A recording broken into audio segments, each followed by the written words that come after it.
Okay, so the last part of rusting. We want to talk about how are we going to control rusting.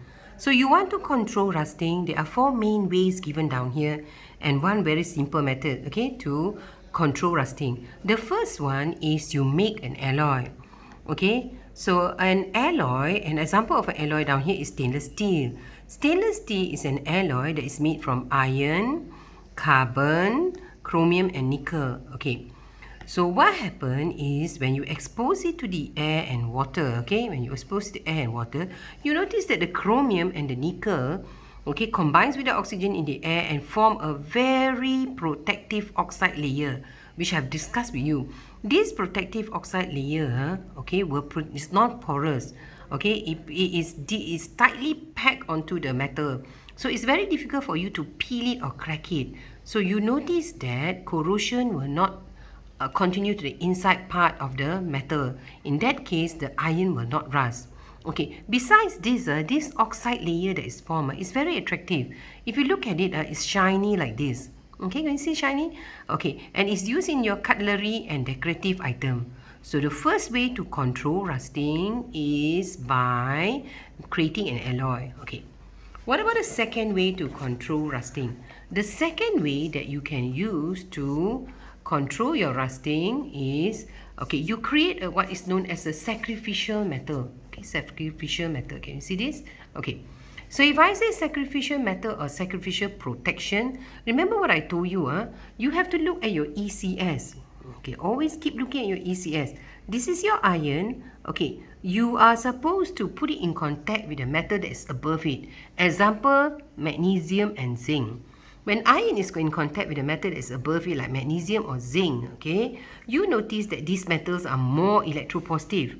So these metals on top here, it will corrode and it will protect your iron, okay?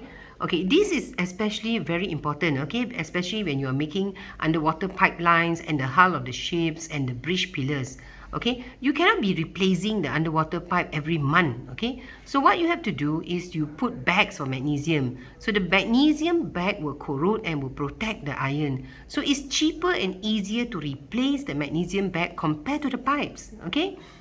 So that is one thing, okay? So the sacrificial metal have to be renewed from time to time. Example, the hull of the ships down here. Example down here, huh?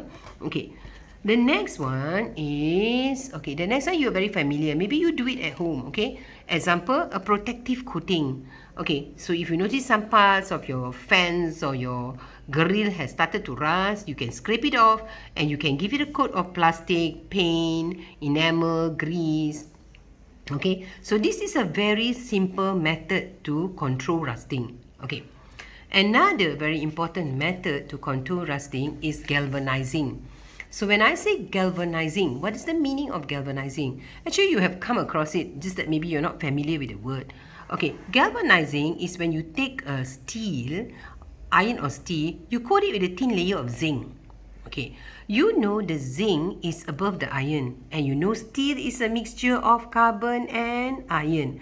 Okay, the iron here is around 98%, the carbon is 0.2 to 2% only. Okay, so you coat it with a thin layer of zinc. Okay, the zinc works in two ways. Okay, first, the zinc protects the iron in two ways. It produces a what? Protective oxide layer. The zinc oxide is very protective. Remember what I told you? It's not porous, okay? It's tightly packed, so it's very difficult for you to peel it, okay? Second, when galvanized iron is crushed, okay? The zinc is above iron, so the zinc is more electropositive. So the zinc will corrode and protect your iron. So this one is especially important for your water tanks, your roof, your rubbish bin, because all these are exposed to water, okay? So galvanizing is a very important process in the industry, okay?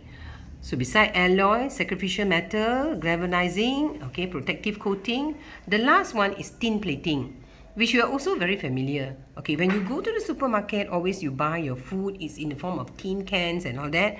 Actually, it is a layer of sheet, okay?